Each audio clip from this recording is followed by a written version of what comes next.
Hello. Here we are. I'm just going to get a little bit of background music. Okay. While we wait and see if anyone joins us. So if you're on the replay, then just make sure you fast forward at least 3 to 5 minutes, probably.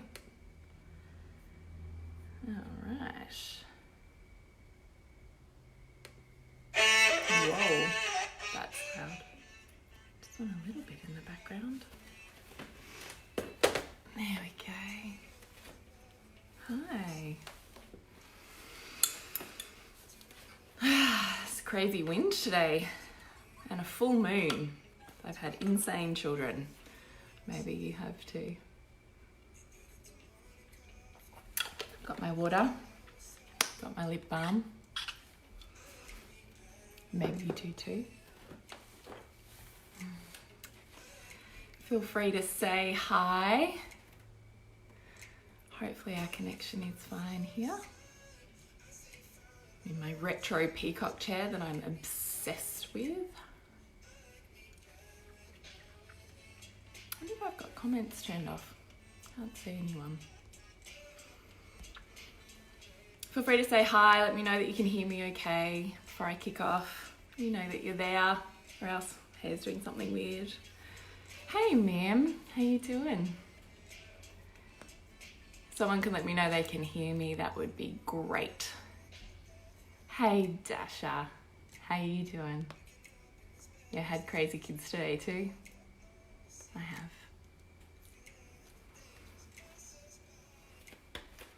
I guess I spent an afternoon on the creek with everyone that I, from the yoga studio that I rent space from. That was delicious. Hi Sophie. I went to Sophie's event last night, which was divine. Dancing to the full moon, it was incredible. Can someone give me a thumbs up that they can hear me before I get going? Oh, because maybe you can't. And I smacked out my notes. I have a lot of points. We'll see if we get through them all or not. That's how I roll. A lot of dot points. Because all you have to do is get me started on holding space and it's like, out it all comes. Hi Kylie. How are you doing? Kylie and I met many moons ago. Both students of Rhea Dempsey. And I feel like all of her doulas give the most satisfying hugs in the whole world. Hi, Carly. I'm waiting for someone to let me know they can hear me. Can someone hear me? Because I wouldn't want you to miss it. And sometimes my internet can do strange things. So let me know. Hi, Olivia. So nice to see everyone here. It's always nice being surrounded by women that you know, isn't it? Especially when you're out in the ether of the internet. I'm just going to assume someone can hear me. But if someone can let me know, that'd be ace. I would really love it if you can ask questions, if there's specific things that you want to know from me. If I talk around a subject or topic that you would just love to dive a little deeper or get a little bit more clarity on, then I would love to provide that for you. So please just type away, ask the question, because I guarantee you'll not be the only one who's thinking it, and I guarantee the answer that's given will not just be for you either. So ask it courageously, and ask it not only for yourself but for the other women that are present too. It's always the way that it works. So, how to hold circle. I thought, what do I want you to know? If this is the only moment of teaching that you spend with me, what could I leave you with that would leave you more powerful and sure of your delivery and ability to be in the world that is women's work? So I wrote down, I've got 6 maybe 7 points here. And I would really love to leave you with all of them. Whether you join me for other trainings, if I see you in my circle, if you yourself are a facilitator and want to dive deeper and embark, whatever this is, or if this is it, then that's what I want you to have. Although the wind is insane on my curtain, so I might just quickly shut that so that that banging does not annoy me or you. So give me 1 second. There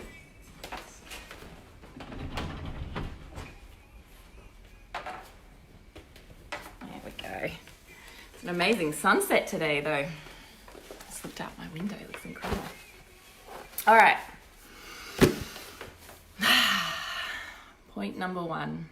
If you are, maybe I should start by saying perhaps my journey. So if you don't know me, my name is Julie. I am the daughter of a yogi, so I had a very different upbringing, and also the daughter of a woman who taught me everything I needed to know about the rawness, the depth, and the ferocity of the feminine. And that is a beautiful equanimity to my father's yogic teachings and Buddhist teachings. So that's how I find myself here. I, consequently, because of that different upbringing, have never felt my age. I've always kind of felt like somehow I'm randomly placed in this, 67-year-old, person. It's a weird experience. Maybe many of you have had that. So I started attending women's circles when I was about 15, and I've been attending them ever since. It's a lot of years. I started running circles, holding space, doing all sorts of different healings by the time I was 18. I went on to study to be a naturopath and graduated from that when I was 22.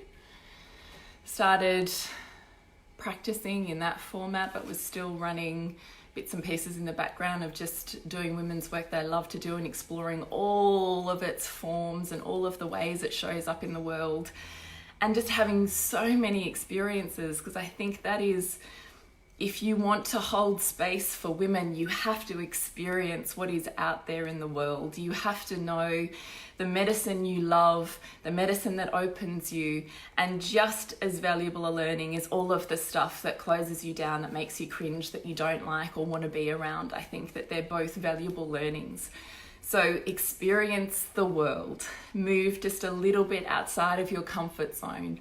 And I think it's a really beautiful practice to have, to remember what that's like, because I do think, I'm going to come back to that because I've gone off on a tangent, which is probably part of tonight's teachings. Anyway, long story, had practices up and down around cancer therapy and pediatrics before I moved into preconceptive and birth care in naturopathy. Had my second child. So with my first child, I was already starting to run community-based natural parenting playgroups. So I'd taken over a leadership role there, and at the same time was being mentored through many of today's greats in all of the natural parenting worlds, and many just really influential women in my life at that time. And then I trained with Rhea Dempsey after the birth of my second. After the birth of my second, I then started attending births just as a friend. And one of my beautiful friends then was like, holy shit, you have to do this. And I didn't even know what a doula was then. It was actually her and her exploration into wanting to have a different birth experience to what she had the first time around that brought up the concept of a doula for me. And I sat in circle with Rhea for a year, which was extraordinary, just extraordinary. So then I started working intimately with couples. So I then designed a program where I no longer saw just naturopathic clients, but looked after what I considered actually to be a more holistic version of health that was looking at psycho-spiritual impacts of health in preparation for birth. So I took on couples per month, and then walked them through everything they needed to be prepared for a birth. And then I was at the birth itself, and that was just like, I called it naturopathic birth, and it was one of the most profound just moments of going, fuck, that's why I'm here on this earth. You know, those moments, they're delicious. At least at that evolution it was. And I probably did that for about 7 years. And then we decided to have our third, and I stopped that. Continued still all of my women's work in the background. So I was running Blessing Ways, which I'd started actually in the play group back with my son when he was like 1 and he's now 14. And so I was doing all of that ceremony stuff, still doing all of my own women's work and exploration in the background, still holding women's circles, still creating communities of women and spaces together, because I absolutely saw the beauty and the divinity of women who came together, and how that just the hours spent in the company of other women that is seemingly meaningless and yet was profound. So I created a craft circle as well as the natural parenting play group then, and so every week I would have women gather at my home. And there's something just divine about a rhythmic craft activity. Whether you think you're crafty or not, we all have an art form. And there's something just really ancient about that format, and that was really extraordinary. And then I took women's circles a little bit more seriously. And I took Blessing Ways a bit more seriously then. So then I met Bridget, and we started Nourishing the Mother, which was just this huge opening up into what else the world of business could look like other than being a face-to-face practitioner. And that was extraordinary. And can't even remember the evolution then. It's kind of morphed. I got serious about women's circles then and decided that's it. This medicine has to exist, and it has to exist every month. And I have this burning opening in my body and my heart to walk these women who have been so influential in my life through a process. And I think that's often the way it works. I think we often, when we realize our next veiling of purpose, and I think it's always in layers and concentric circles, if we consider that we have a mission or a soul that's always on a tangent, on a trajectory. For the feminine, I think for the masculine too, but it comes in concentric circles, and I think that's karmic. And I think each level we get an opening in a way, this, until the karma is kind of burnt out, it's run its course, and then purpose forms in a new layer, and then it dies out in a new layer, and it's just karma fulfilled. So these women, I felt this burning desire, right? It's the call that you hear in so many different scriptures, in so many different religions, whatever that feels like, or feels like in your body or your psyche for you. This was the next evolution for me, and it starts with my community. So how do I practice and hone my craft and my art before I feel confident and secure enough, or perhaps even worthy enough to take it into something that's in a paid format or a business format? So I started running circles with my girlfriends, these just beautiful women, and it was clunky, you know, because I was like, there are a number of teachers, and they were like, you're like the first time out of uni teacher who just tries to cram everything into the time frame, and it's too much. And I was like, really? And it was a year of really trying to massage out what is exactly the right amount that allows you to open up, have new experiences, and enter places you haven't been. And what's too much, that my energy is too rushed and focused on the thing ahead as opposed to being present in the moment. So it was this fine balance and art that they were totally happy and grateful just to be on the journey with me for. And I was completely grateful that they said yes to me practicing, to me opening it up and having a go, and that they were willing to be, you know, my puppies with that. Like, that was really cool. So it took off the pressure of needing to get it exactly right. And when it stuffed up, I could be like, well, that didn't work. And it didn't need to mean anything extra. So I would really say that it's a beautiful experience when you realize your next layer of purpose, to offer that purpose while you hone its art form to those closest to you, to the community. And I always think that's the purpose of our purpose. We're designed to self-actualize and then take it bigger, to have a bigger influence. And I think that that's a really, like, the stuff that we think is for us is never really for us anyway. We just have the perfect vehicle in which to discover it. And then it's always about taking it wider and being willing to be the level of medicine that that's there for in this world. So, I don't know. I feel like I'm boring you now with my bloody life story. So then I started really getting serious about women's circles and running them really consistently and with a really intentional focus. So that was probably about 3 years ago now. And then last year, I decided to open it up larger because all of these women in my group who were just my friends and it was a closed group were having really profound experiences. And then all of their girlfriends wanted to come in and I'm like, well, you can't, it's closed. You can't come in here, you know. And it was again through the road of these beautiful women around me saying, please do this, like, please. And I often think it's hard to see your own genius because it never feels like enough, ever, right? Because it's just who you are. But to listen to the whispers of the universe, and often I think it's in the women. Yeah, it's in the children. Yes, it's in our whole world. But for me, it's always been the delivery through women that I've learned to pay closer attention to. So here are these women who have now felt the effects of those flames and wanting to fan them a little bit bigger. And so that's what I did. So I set up a 12-month circle last year and had a group of women say yes to that. And it was profound and extraordinary. And the journey continues and now it's like super powerful. So when I think about what it is to hold space, I actually think birth is what taught me that. I think I've had many masculine forms of holding space in all of the spiritual teachings, all of the yogic traditions, all of the meditation spaces that I have been in over 25 years.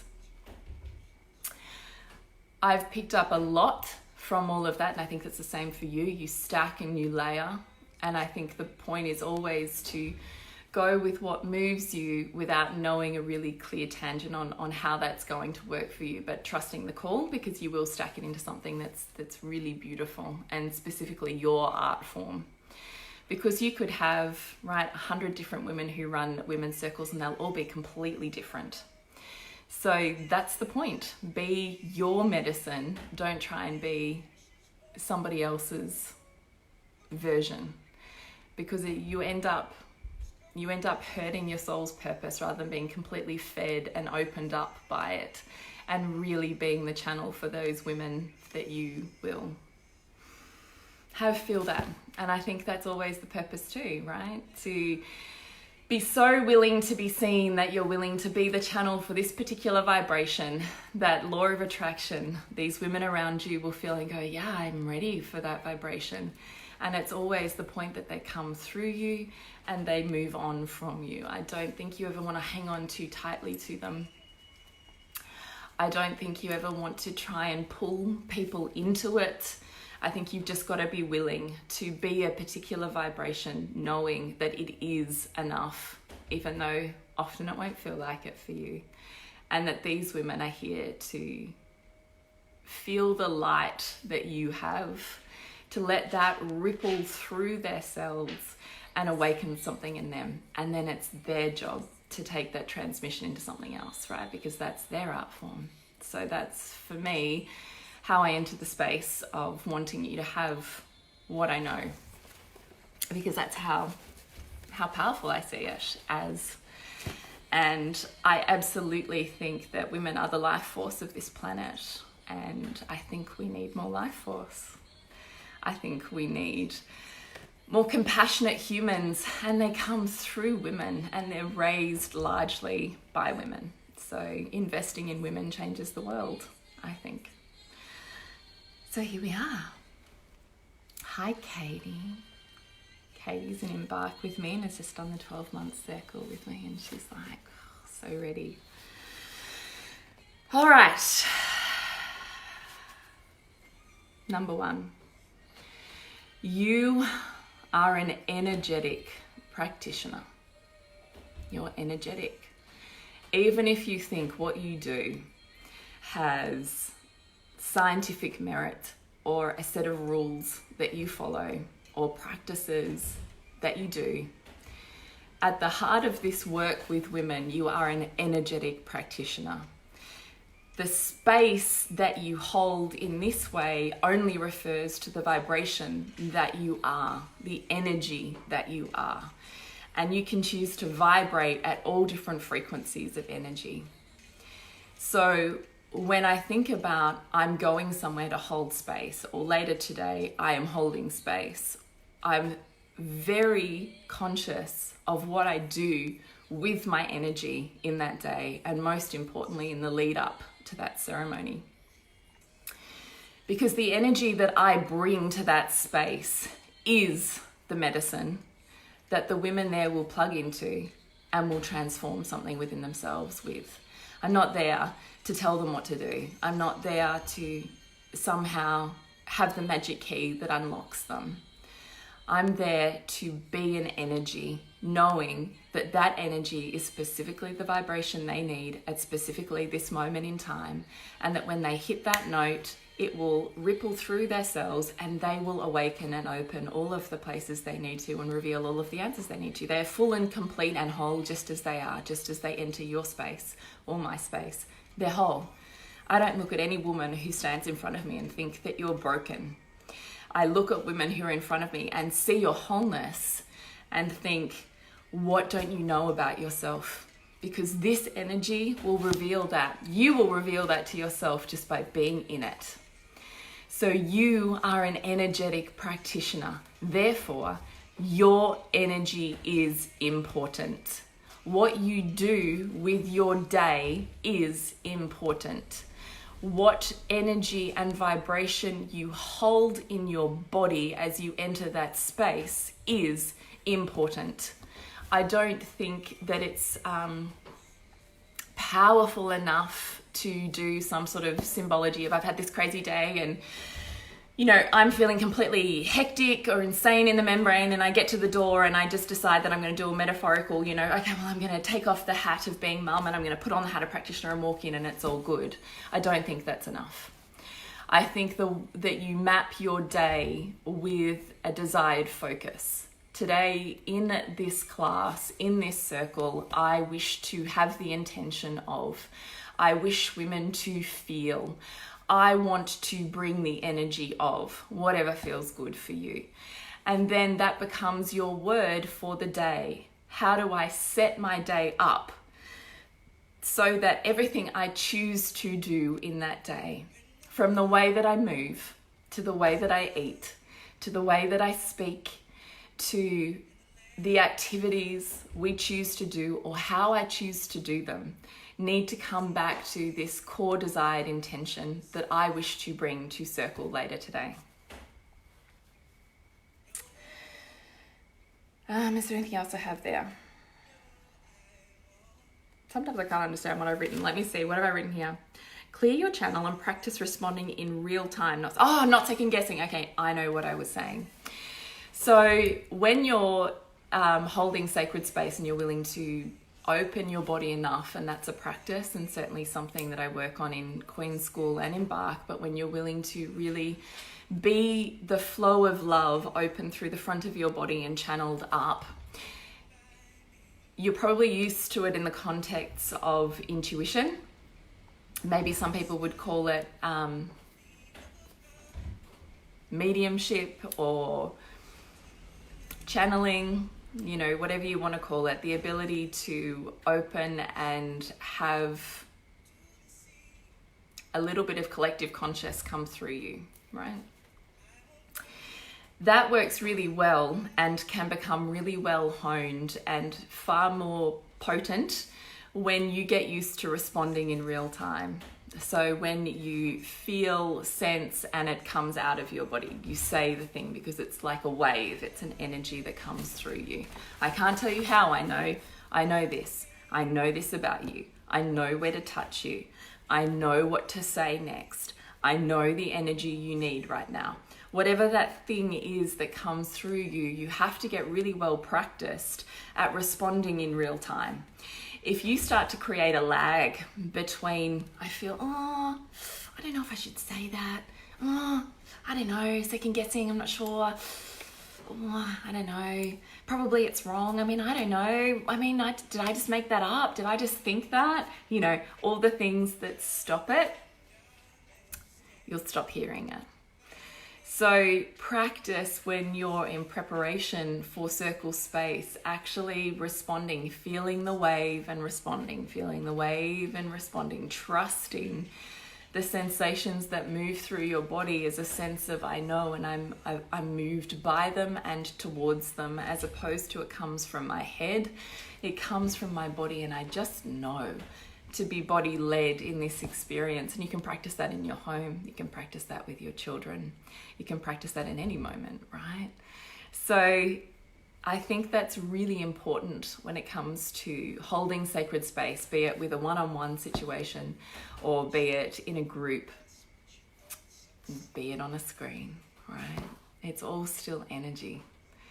So I can't tell you how I know to do or say what I know to do or say. Sometimes I'm like, whoa, did I really say that? I don't remember. You know, it's this saying, yes, I can't tell you how I know how to exactly find the fractals that are bouncing in a woman's body and know exactly where to hit them to release them in her body. I can't tell you how I do that. All I can tell you is you practice the art of being the channel, and you practice responding and just trusting, responding and moving with that faith into that, and it becomes just part of your art form. You are moved by a force that's greater than you, and it's extraordinary, and that's what's possible in sacred space, I think. So, number 2, know your hurt love stories. Hurt love sits upon hurt love. Nothing is isolated. The way that you or I see the world is always through the movie of our life. And we have to get really practiced at switching off that movie, or that, I often think of it like one of those old school projector, you know, with the reels. We have to get really practiced at switching that off and getting to know the screen onto which we're projecting. Because the women, the people that come to see you, the clients you see, the women you sit in circle with, will all reflect your hurt places. All of them. That is the magic of synchronicity. It's the divinity of sacred space. So to be a facilitator and a holder of sacred space that's able to have a big influence and not get stuck in your own stories, not project your hurt and your story onto another woman's experience, but instead to open her, you have to get practiced at one, knowing and understanding with the deepest compassion your hurt love stories, the hurts from your childhood, the hurts from your adolescence that just stack, the hurts from your 20s, and they all layer one upon the other, but they'll all have common threads. But you have to know them so well that you can spot them. Because when you spot them, you can get practiced at turning your reel off so that you can be in another's experience. Because I only see damage when we project onto those that we are here to heal, our own woundedness. If we ourselves have not healed it and we haven't transformed that wound into wisdom,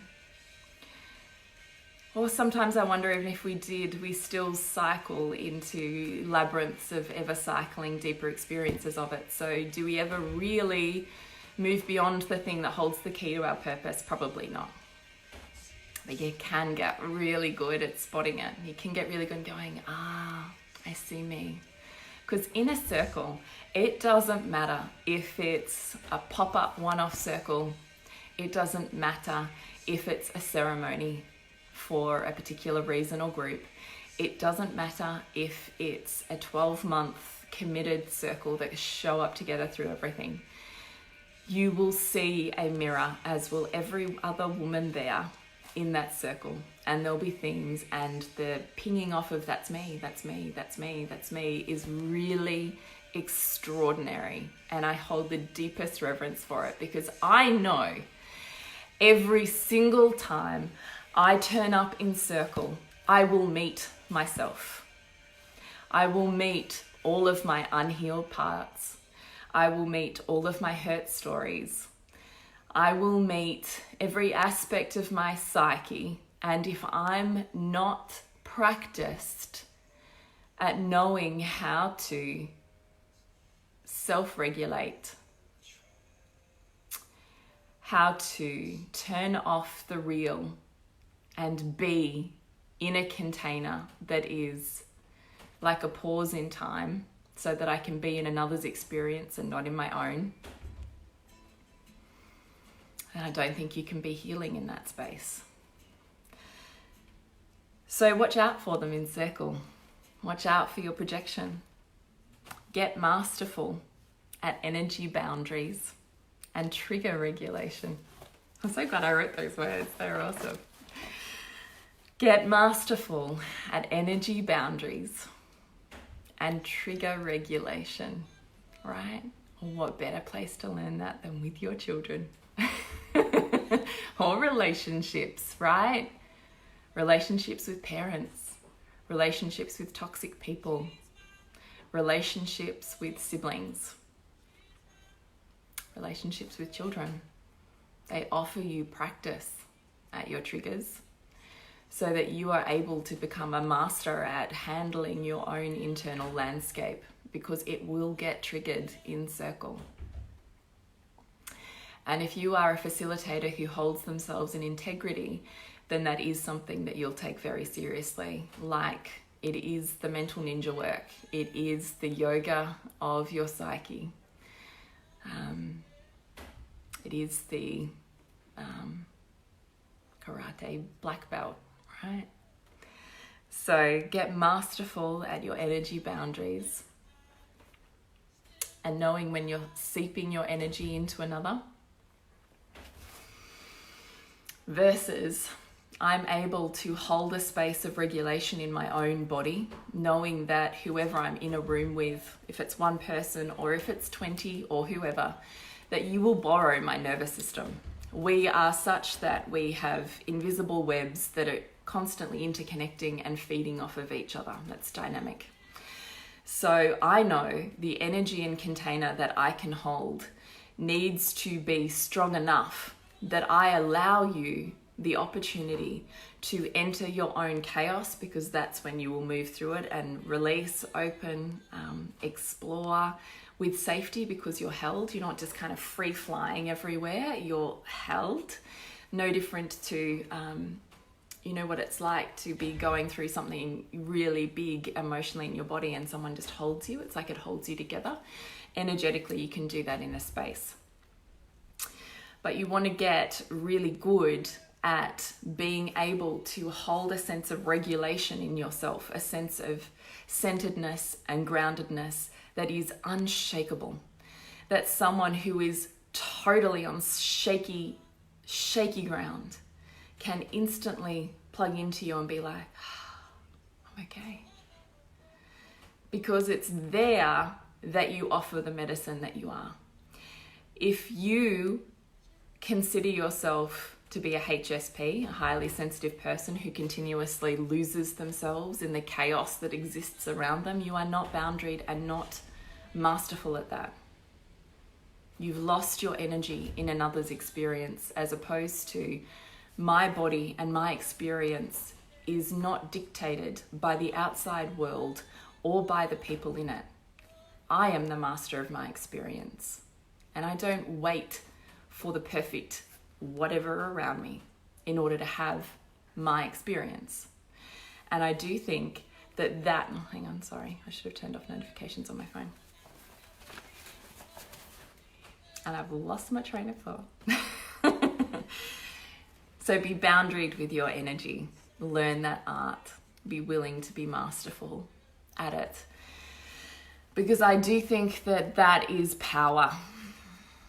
And I think that that allows me to be as influential as I am in women's work because I've done so much self-discovery and have a childhood of various traumas that I've healed from, that there's almost, and being in birth will teach you everything you need to know about the world. There's no part of a woman that I'm scared of. I am not the leader for you if all you're interested in is love, light, and rainbows. I'm not for you. If you are interested in all of the places you've never been, all of the places that you're too scared to go, all of the things you're too afraid to say, all of the ways you shut down and stop, then I'm your practitioner. I'm the one who will hold a container that is so strong that I will allow even the most masculine of women to completely enter the chaos of the feminine and find within themselves the diamond that lights up.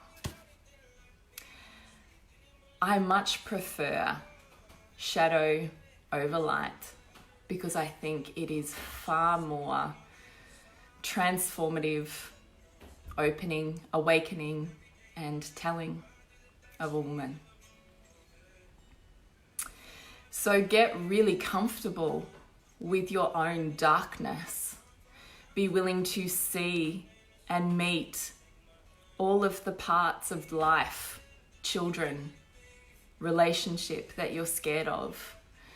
Because anything that you're scared of, you'll pull back from. And you cannot be the medicine if you pull back. So either those women won't come to you, which is fine. They'll find somewhere else. Or you do them and you a disservice. Because you only can go this far. When really, everything's down here. And it spirals out from there. So practice your own ugliness, your own rawness. Get comfortable with the guttural sounds of sex and life and birth and the ickiness of humanness, right? Because when you get to that point, women feel that and they know whether you are safe or not. You will know this anyway, right? How much could you enter a room or walk down a street and know who's a safe person for you and who is not? Like, you know, right? Women in sacred space know that too. And they will only go as deep as you're able to hold them. And you can only hold them as deep as you can go. So, I don't believe there's such a thing as toxic people, just so you know. I think they're all a wonderful playground in which to learn. Though hard. I do realise that, if I say. All right, I'm going to try and move a little bit quicker because I know I go on forever and ever and ever. Let me just check what... Oh, I don't think I can even see time there. Oh, I see it on my computer. Holy moly, it's 9:15 already. All right, I'm going to try and speed it up. 4 circle, set an intention. Know your intention and hold that energy and send it out. So I think that probably relates to point number 1. Know what you want them to walk out feeling and plan backwards. I think that's probably Women's Circle 101, is don't start planning forwards, go backwards. So start with what you want them to walk out feeling and everything else is a plan backwards from there. Excuse me. So for them to end up feeling X, I know they need to have this experience, hang on, I'm gonna have some water. This experience, I'm gonna play this music, this meditation will lead them into that. So everything goes backwards rather than trying to plan forwards. I think it's far easier. That's just me, but give it a whirl. Hang on.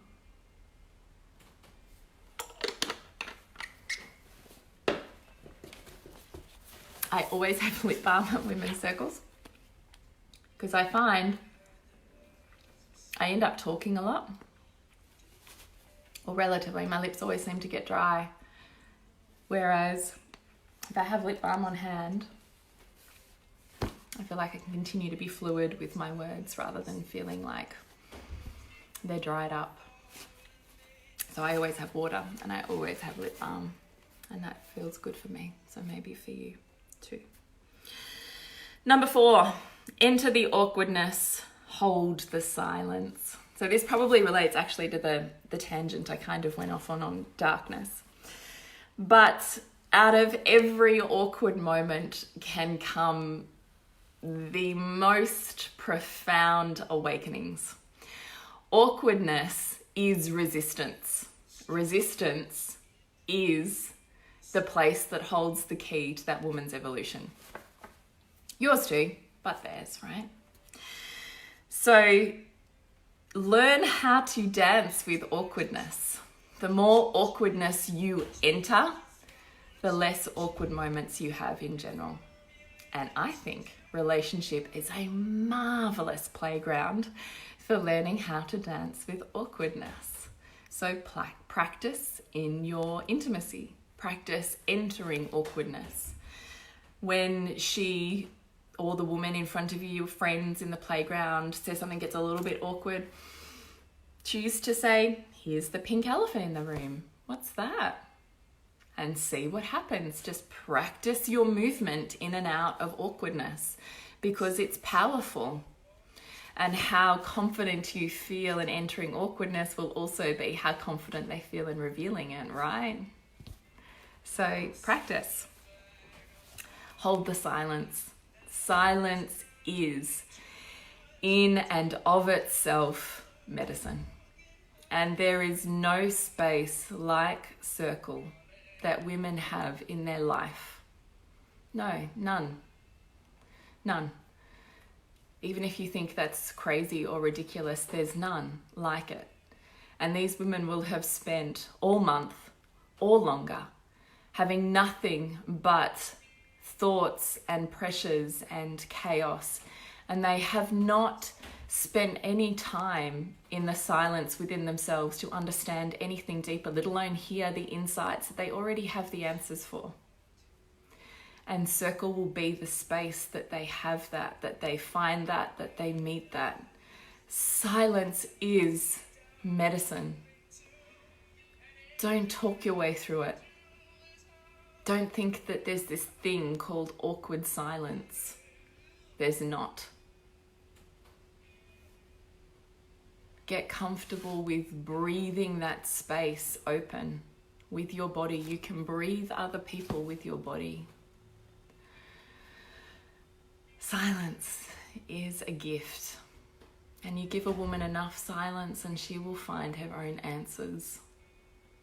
So let there be space for silence in whatever it is that you run. All right. This probably also leads on from that, which is know and anticipate that you will meet trauma. You will meet it in every circle and in every client. You will meet trauma because trauma is an experience of humanness, but it is most definitely, particularly when we're talking about sexual trauma, childhood abuse, will show up in women.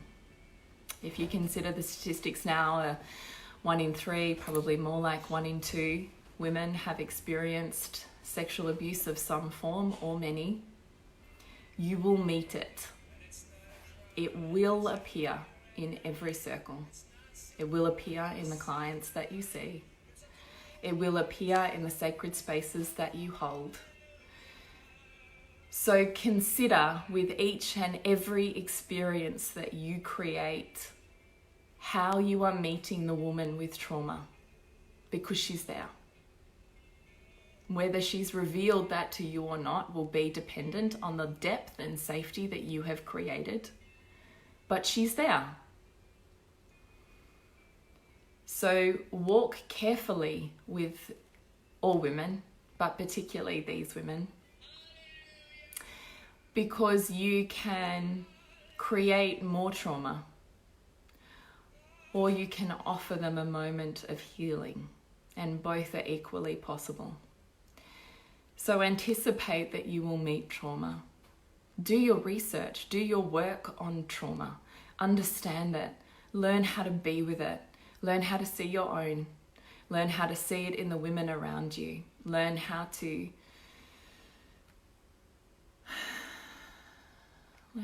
what? Learn how to feel it. Learn how to invite its release, because it's something that you can hold, not because I've said that it should be there. Yeah. I wrote down here, let it have air. The air that you create in sacred space is literally, I don't know, like I feel like I'm going to say transformative 1,000 million times, but it literally is. I often think it's like sparkly, just fairy dust that just floats around a space, and anything you choose to throw out, and it's like it just Harry Potter style lights on, you know, stardust fire or something. And that's what can happen with trauma too. So I don't know what else to say to you about that here. Okay. I think it's too deep to go into here. It is certainly something I'll spend a large time talking about in Embark. But what I do want you to know is that it exists, and it is one of the main issues I have with so many women's circles that pop up at the moment, is the depth of integrity and sacredness with which we are entering the world of women. Because I don't see it as just a pretty frivolous experience. I see it as deeply transformative or deeply traumatizing. I've seen both. I've seen many things, and I have the deepest reverence and respect for the women that say yes to meeting themselves in the moments that we create as leaders, holders, and facilitators of any sacred space. It is a gift and it is a burden. And you need to have eyes wide open when you enter that. Not simply, I'm going to create a lovely little experience for women. I'd rather you went to a wellness retreat than got a pedicure, you know. So, know how to guide women through revealings. This is part of trauma. This is what I would say to you. Know how to guide them through revealing, releasing, somatic experiencing, so they don't drive it deeper or enter more trauma, because it's possible in the moments that we create that we have no awareness could be triggering, traumatizing, hard for the women around us. Actually, that's what I was going to say at the start. I can't remember how I got onto that. Oh, I think, was it awkwardness? I can't think now when I started that tangent. Practice all of the places that are hard for you. Put yourself out on a limb. I think it was purpose. Cultivate a practice of removing all of the structures that keep you safe. All of the structures that give you identity, that give you confidence. Practice removing all of them. Because if you removed all of the labels and identities, who are you? And practice how fucking scary that is. Practice how scary it is to show up feeling completely naked, seen, caught out, underprepared, stupid. Practice all of it, because the women who show up in your circles, you need to remember what that's like. Because it's really, honestly, shit fucking scary for many women to even show up in the spaces that we create. For us, experienced, part of who we are, the world and the way that we walk in it, delicious. Give it to me more. But likely for the women that we serve, the women who are attracted to that light because they're called to open it within themselves before they transform it, it's new. They've never walked it before, and it's scary as fuck. Particularly when you consider that we come from generations of women being pitted against women, of competitiveness over collaboration. It is one of the most scary things a woman will do in her lifetime, to open herself up to a group of women and be fully seen. So you better be practicing what that feels like for yourself. You better be practicing being out of your comfort zone. You better be practicing feeling stupid and toddler-like, because you need to remember.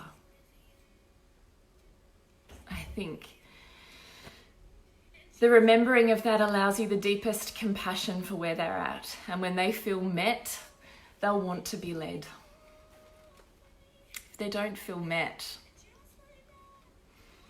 if they're closed in fear or judgment, you can't lead them, they won't let you. And you can't be the medicine they need. So, practice it. I practice it every week. Every week. I'm 6'1", but I have never in my life played basketball or sport because I'm so fucking uncoordinated. So uncoordinated. I spent a lifetime avoiding it. But I married a sportsman. Hello, dynamics and universal truth. And by virtue of that, my circle has moved, and I found a group of women who joined me in circle, which was so new to them, right? And like, what the heck was I gonna do when I'd come from, naked dancing and yoni eggs and God knows what, Julie and her crazy shit. What the heck am I in for? Just don't ever come to a circle. That's not what I do. I've learned the art, right? What I do for me is very different to what I do for my clients. So started a basketball team. So every Monday I have to parent myself like you would not believe to get on the court, to make an absolute fool of myself. And I love that, even though it's so hard, because I remember what that feels like. Because all of those women who I'm sweating with and laughing with and feeling uncoordinated and inferior around is such a glorious experience for me. So humbling, so opening, and just a really beautiful touch point. And I do it by showing up exactly as I am, wherever I am. No makeup, no fancy clothes, sleep deprived, whatever. Like, this is it. You get who I am. And I practice that, not altering the center of my heart and what I bring forwards for you, because this is not who I am. And whether my children are badly behaved or well behaved, who am I? Because my identity is not shaped by how I think you perceive them, because who I am is not that, So practice your stoic practices. Practice remembering. Practice entering all of the awkward moments in your relationship and life, because doesn't it present them to you every single day? Practice all of the ways that you're scared. Look at them. Remember, because those are the moments that women are entering your space feeling like. So how do you speak to them? How do you meet them? How do you not get lost in this identity that perhaps you think you are or have created? How do you bring the humility, So that was another tangent. Let me get back on track again. This is what happens. All right.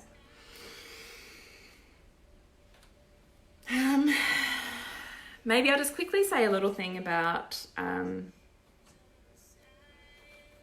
environment. Yeah, maybe a little bit.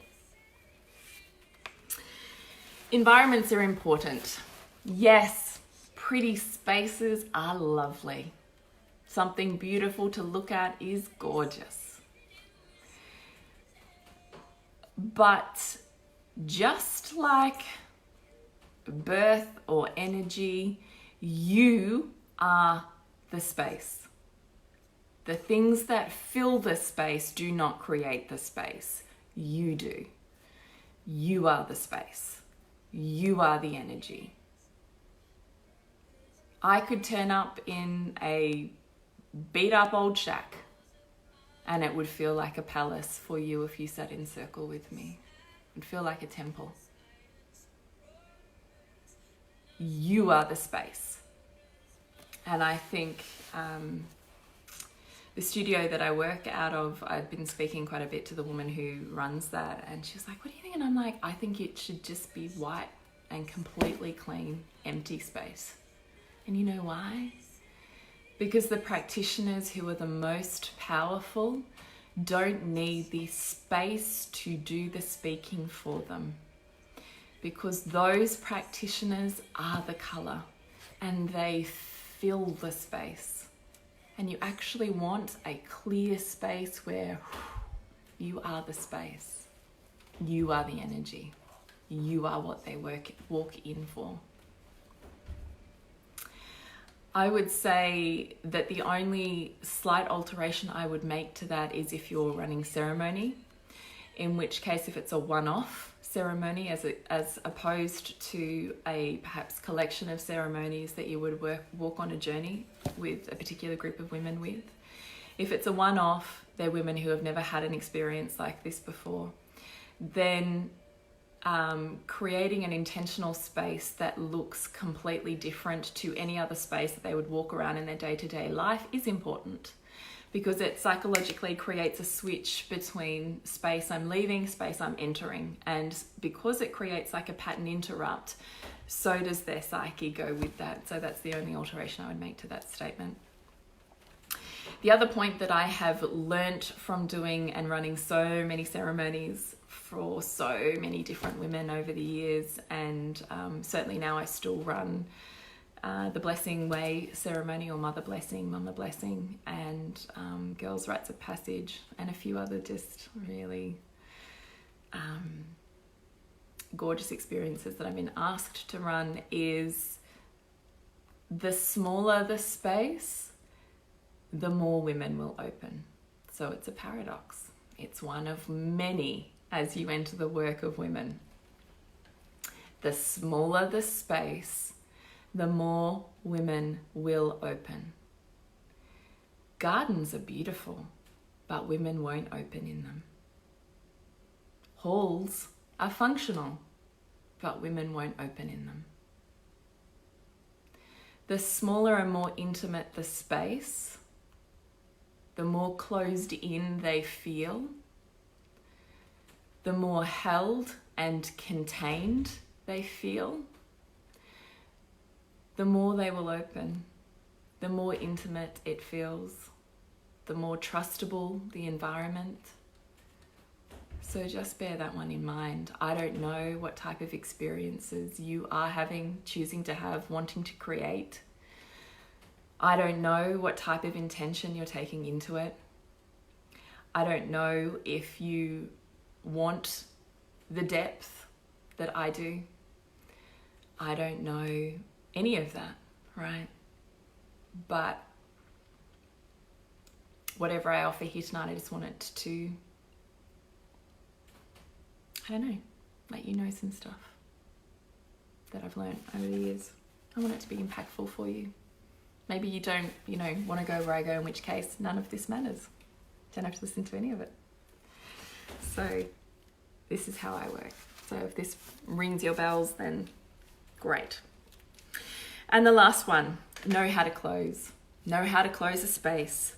Know how to close women. Know how to close yourself, because you are an energetic being. I think this is really important. You want to open women up. You want to open a space up. Beautiful. Do it. But you better make sure you close them before they leave. Because if you don't, hello, more trauma.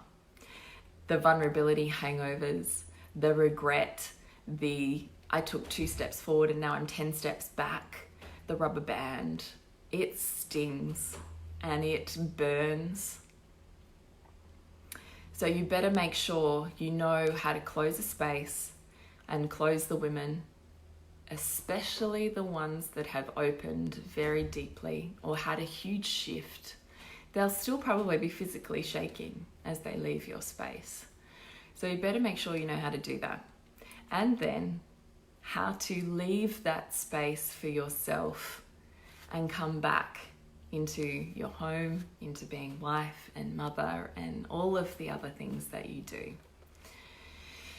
Because that energy can absolutely feed you and be amazing, or you can find yourself still kind of stuck there, still plugged in and energetically connected to all of the women that you held. It's been my experience that I've needed to learn that art. I've needed to learn how to energetically boundary myself and cut the ties when the experience is done, knowing that I can enter it and leave it. And also knowing that I require a completely different energy in my home and a completely different energy with my friends. And you're never the Messiah in your own home. And to have the humility and the ability to roll with that. You've got to know how to move the energy in your body to accommodate that, or else you will feel drained, exhausted, and burnt out, rather than energized and living your life's purpose, which is what it feels like for me, and I would love to know it feels like for you. All right, they are my 7 points, 7 being just a beautiful number, that I wanted to leave you with tonight. And I really hope that this gave you some really delicious insight into how I hold space or circle, and that it can transform into how you yourself hold space with individuals, with small groups, with large groups, how you conduct space and energy through a screen, because I think that's absolutely a form of connection now. And I love the idea that anyone who's attracted to our energy wave can now come across it, as opposed to those who are only in our vicinity physically. I think that that's a delicious treat. So to be able to learn all of these skills, I think can be applied in so many ways. I imagine I can't even conceive them all. And I definitely think we need more women doing women's work, because there's such a massive call for it and need. And those of us who are in women's work know how imperative our own health, wellness, and ability to let go in a space is. The amount to which you hold, you have to up the ante on the amount to which you can release, because that's how your power is going to work. Yeah. So I know that if you're here, that you really are feeling the call for that. So if you would love to, then I would love to have you in Embark. We do start on Friday. It's 6 months of online facilitation with me. I'm running 2 sessions a month with trainings, and in between we'll be disseminating and talking about how they practically apply. It's 6 months of learning everything that I have learnt over so many years and so many paradigms of health, of working with women, of holding their space, of moving them deeper, of rites of passage, of certainly versions of matrescence, which is included in rites of passage, but really more deeply knowing how to move with a woman's psyche, learning the sacredness of ceremony and ritual, and how it can be applied in ways that allow a woman to tangibly move through a process that's happening inside of her and is unseen, but allows her to be able to move with that more fluidly. And I think that can be applied in a one-to-one consult as much as it can be applied to a large group ceremony format. So if you would love to learn the art of going deep, because that's all I do, and I spent too many years thinking that was too much, and not so many years now thinking it's just right. It's exactly my medicine. If it's yours, then I'd love for you to check it out. I will pop the link in the notes here, but it's certainly on all of my socials or on my website, thepleasurenutritionist.com. You can go to Embark and check it out. We start on Friday, Valentine's Day, because I'm a lover. And forget the commercialization. I just love the idea of a day celebrating and focusing on love, because our ability to love is what it's all about, you know. So I am super excited super excited to just talk about this stuff, to talk about women and the art of moving energy and holding masculine and feminine polarities, of knowing how to conduct that within yourself and within the other,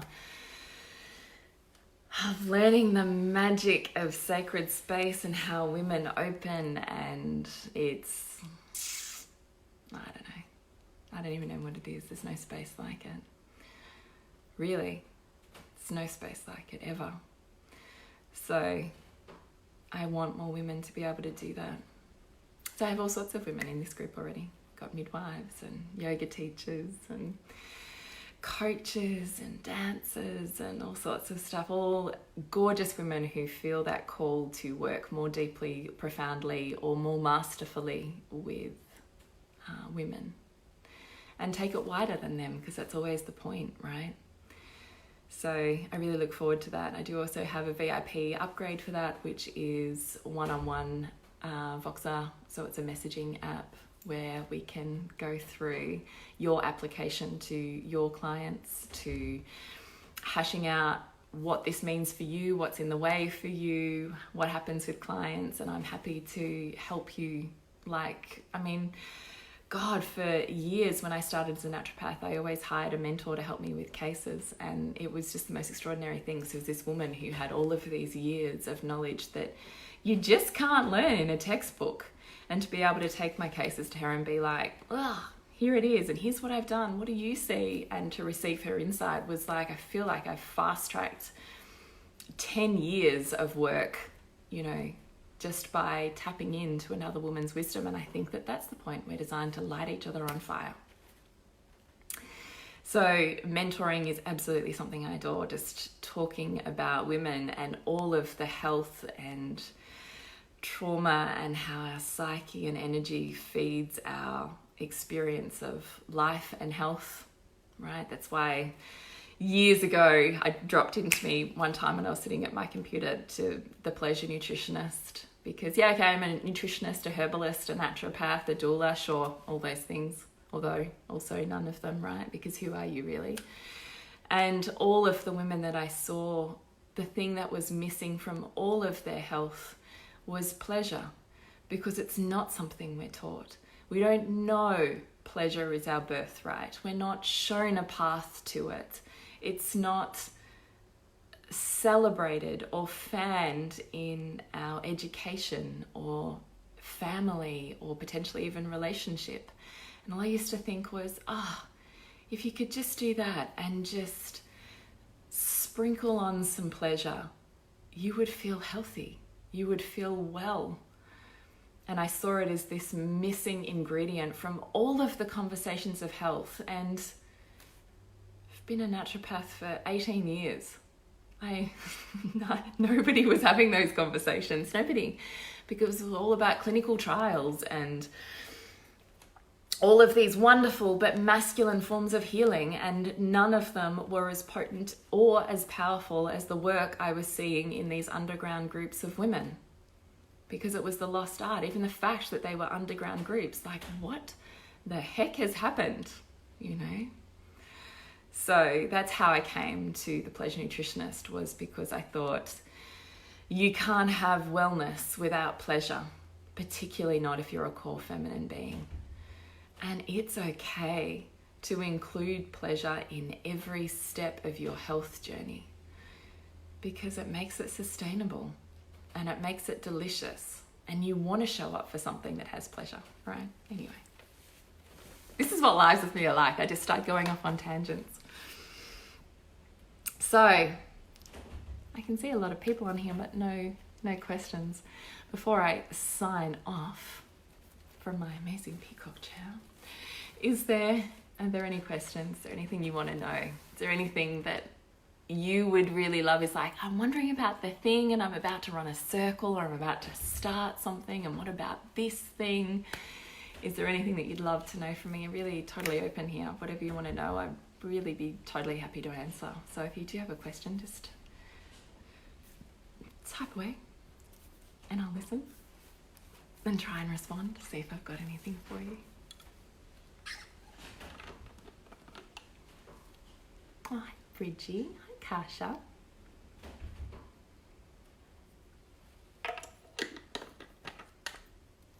Kimberly. I think that's Kimberly, who I worked with as a naturopath back when we were studying. Back at Healthy Life.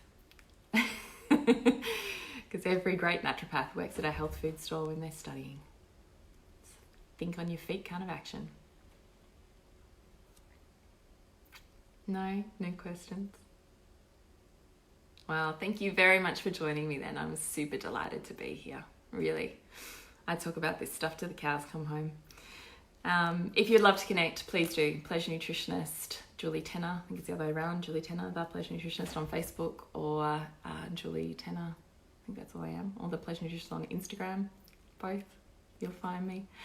PleasureNutritionist.com is my website. And if you would love to join me for 6 months of mentoring and really working out what your art looks like with women and how to take it to the next level, deeper, more profoundly, really click those keys within, unlock women is how I see it. Like, how do you do that? Because it's totally possible. And that's totally what Embark is. 6 months. Love it. I'm so excited to start next Friday, Valentine's Day. There's payment plans. Totally cool, whatever you want to do. So drop me a line. I'd love to hear from you. Thanks for being here. I would really love to know if you got anything out of it, or if you do something with it, that would be delicious. So best of luck for your work in the world. I hope it's amazing. Be willing to meet yourself in all your forms. It's really quite glorious, if not challenging. All right. Thanks for being here. I'll see you.